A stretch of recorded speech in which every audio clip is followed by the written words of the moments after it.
At huli, syempre, dalawa na yung nabanggit ko, di ba? Syempre, ano yung una? Personal responsibility. Correct. Ano yung pangalawa?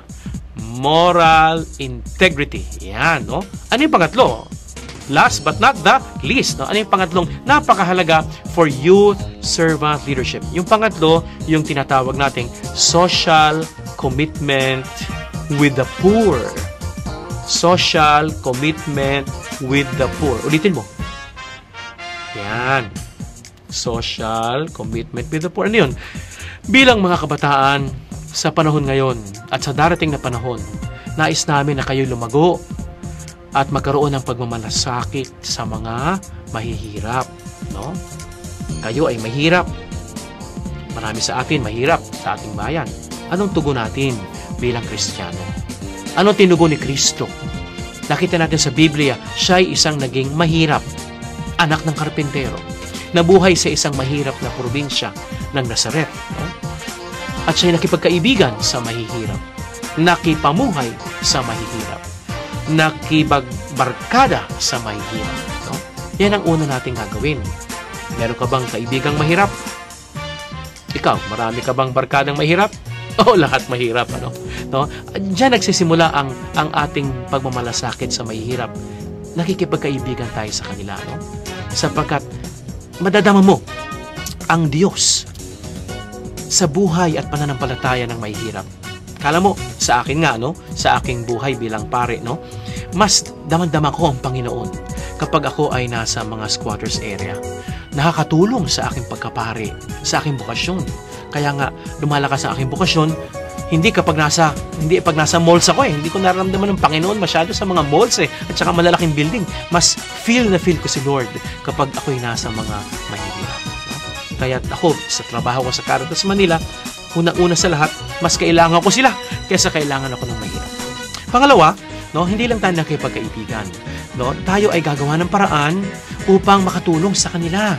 No? Kaya bilang mga scholars ng Caritas, kayong mga nanonood ngayon sa akin, ahahamunin namin kayo na maging leaders. No? Gumawa tayo ng programa. No? Ano mang programang nasa isip nyo? Sa barangay, no, sa simbahan, no, o sa school, gagawa tayo ng programa. Pagtulong sa mga mahihirap.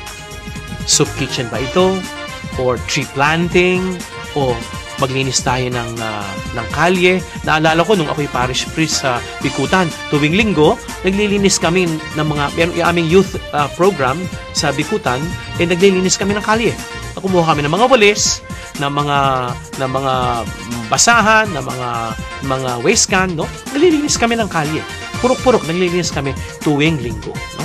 Kaya nyo yan, no? Kapag mag-organize lang tayo, sapagkat kayo matatalino, kayo yung mga leaders, kayo ang pinili ng Diyos sa programang ito. Kaya bawat isa sa inyo ay hinahamon na maging isang leader sa iyong parokya, sa iyong barangay, o sa iyong school.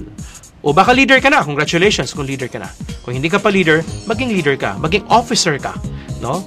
Sa iyong, kung nasaan ka man, no? Maging officer ka. At makatulong tayo sa mga mahihirap. Gagawa tayo ng concrete program, no? Ano mang maisip nyo, kasi very creative kayo Marami kayong maiisip ng mga ideas, no?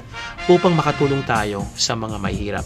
Ngayon pa man din, habang nag-aaral kayo, magiging leaders na kayo, at tutulong na tayo at magmamalasakit tayo sa mga mahihirap. Okay?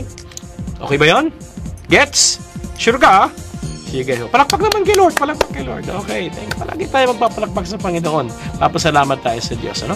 So, bago ako matapos sa aking pagninilay dito sa ating pangunang introduction o session, tayo po ay may magandang programa. The Youth Servant Leadership and Education Program ng Caritas Manila, kasamang Adamson University at iba pang mga partners natin. Nais naming hubugin kayo. Hindi lang maging matalino sa pagme-memorize, ngunit maging isang lingkod ng Panginoon. Mamuno ka sa paglilingkod. To lead in serving God and our community. Sabi nga sa Mark 10:45, I came not to be served, but to serve and offer my life for the ransom of many. Pero hindi ka makapaglilingkod kapag hindi ka mahubog muna. Kaya't mahalaga yung personal responsibility, Self-leadership yun. No? Paghubog ng sarili. Pangalawa, yung moral integrity. Manatili ang good manners and right conduct sa pagkatao mo, araw-araw. At pangatlo, yung social commitment with the poor. Mahalin mo ang mahirap.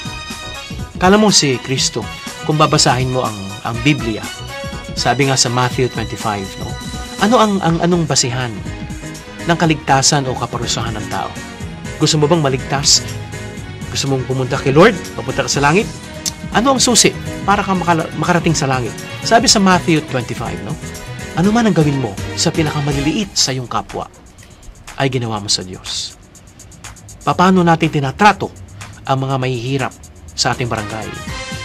Yan ang napakahalaga sa Diyos at sa iyong kaligtasan.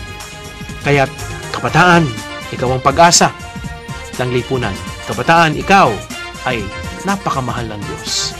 At nais ng Diyos na gamitin ka upang maging leader sa mundo at sa iyong kapwa kabataan. Pagpalain ka ng Diyos, magtagumpay kayo, magkaisa tayo sa Youth Servant Leadership and Education Program.